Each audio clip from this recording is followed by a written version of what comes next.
When it comes to the wealthiest men living today, tech billionaires like Jeff Bezos and Bill Gates are at the top of the list. However, the wealthiest businessman in history died nearly a century ago. In today's video, we'll look at a company empire so big that no one has been able to overtake its creator, despite a century of technical progress. The foundations of history's most powerful oil monopoly are actually quite basic. It all begins in upstate New York in 1839 with the birth of John Rockefeller. He was the eldest son of a traveling trader who advertised himself as a botanic physician, but was actually selling the 19th century equivalent of homeopathy. He'd be gone for weeks at a time and had many children with another lady, whom he chose to bring back home to his wife so they would all live together. In this perplexing family, John learned how to haggle people for the best deal and how to make the most of every money he had. His family never stayed in one place for long, and John had been living the restless existence since he was 3 years old. To aid his mother, John would raise turkeys or do odd jobs for neighbors to earn money. His knowledge came in handy when the family relocated to Cleveland, Ohio in 1854, and he was able to attend a formal school. However, John dropped university less than a year later to work as a bookkeeper at a local fruit dealer. He'd make $0.50 each day, which wasn't much at that time, so he'd help other businesses on the side. After 2 years, his colleagues refused to grant him a major raise, so he decided to outdo them by opening his own produce brokerage. Because of his high reputation, he was able to obtain a $4,000 loan, which was a large sum at that time. John began trading hay, grain, and various meats, and in his first year, he reported sales of $500,000, of which he only received a small portion as commissions, but it was still a big success. Every bank in Cleveland was urging John to borrow money, despite the fact that he was just 18 years old. But then, in 1859, something happened that would forever transform his life. The first American oil well had been discovered just 100 miles east of Cleveland. This marked the start of Pennsylvania oil rush, with 4,500 barrels of oil produced within a year. Oil wasn't as valuable back then as it is now. Gasoline cars hadn't yet been invented, but oil could still be converted into kerosene, which people would later use in lights. However, John discovered that the highest profits were to be earned not in exploring for oil, but in refining it. He had seen many individuals fail before discovering oil, so he had realized that business was too risky for him. Instead, he'd let others go through a trouble of discovering the oils and then buy it from them. John had to wait until 1863 for the government to develop a rail line connecting the oil fields of Pennsylvania to Cleveland. But when that line was vanished, John prepared with a long list of partners and banks ready to support him. He also established a team of experienced chemists and engineers that not only enhanced the refining process, but also developed new applications for petroleum byproducts.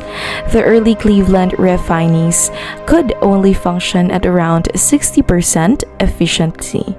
But John not only boosted that percentage, but he also began selling all the byproducts such as paraffin wax, tar, and naphtha. Within 2 years, the Rockefeller refinery was valued over $70,000 and was one of the largest in Cleveland. But John wasn't finished. There were 26 rival refineries in 1865, but John had acquired all but 4 of them within 5 years. By this point, his company had grown too large to manage as a partnership, so he incorporated as Stanford Oil of Ohio in 1870.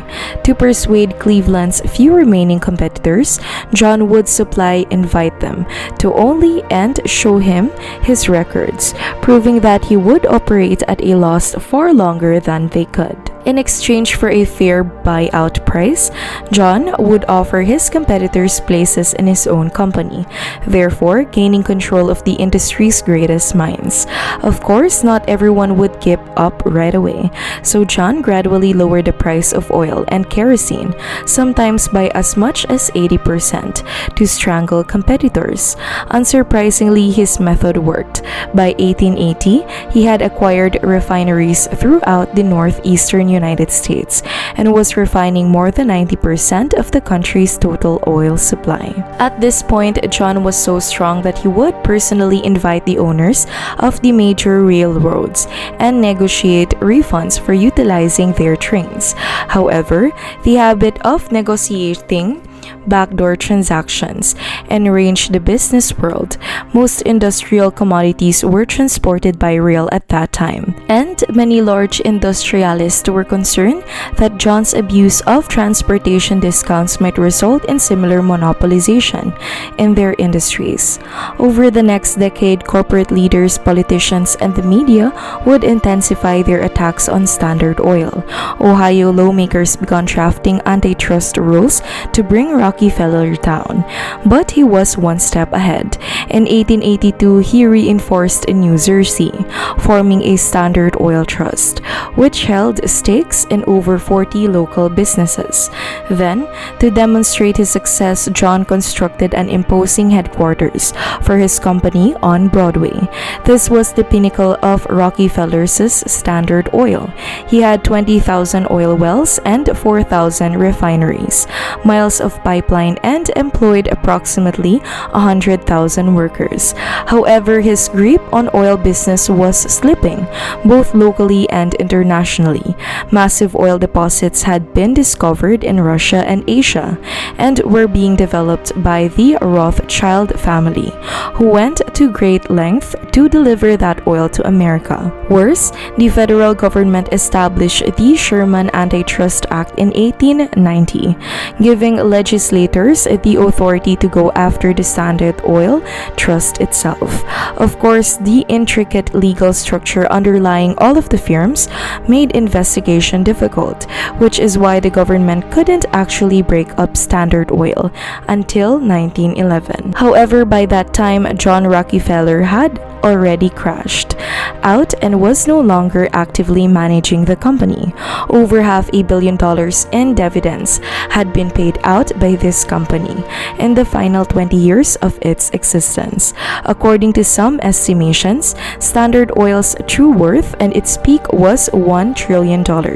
Hence, the dissolution came as little surprise to most people. Standard Oil was found guilty at anti-competitive conduct by the Supreme Court in 1911, and the corporation was divided into 34 different entities. Of course, John Rockefeller retained his ownership in those enterprises until his death, and the breakup turned out to be the most profitable events in his life. Many of those companies you see merged back together over time. Most of the standard Romans are now owned by ExxonMobil, Chevron, or BP, all of which had grown to be extremely huge corporations in their own way, with an estimated net worth of $400 billion. John Rockefeller's ownership of these successor enterprises made him the richest businessman in history. Even now, no one has surpassed Rockefeller on the scoreboard. Not even Jeff Bezos appears poised to do so. That is it for today's video. Thank you so much for watching. Like and subscribe.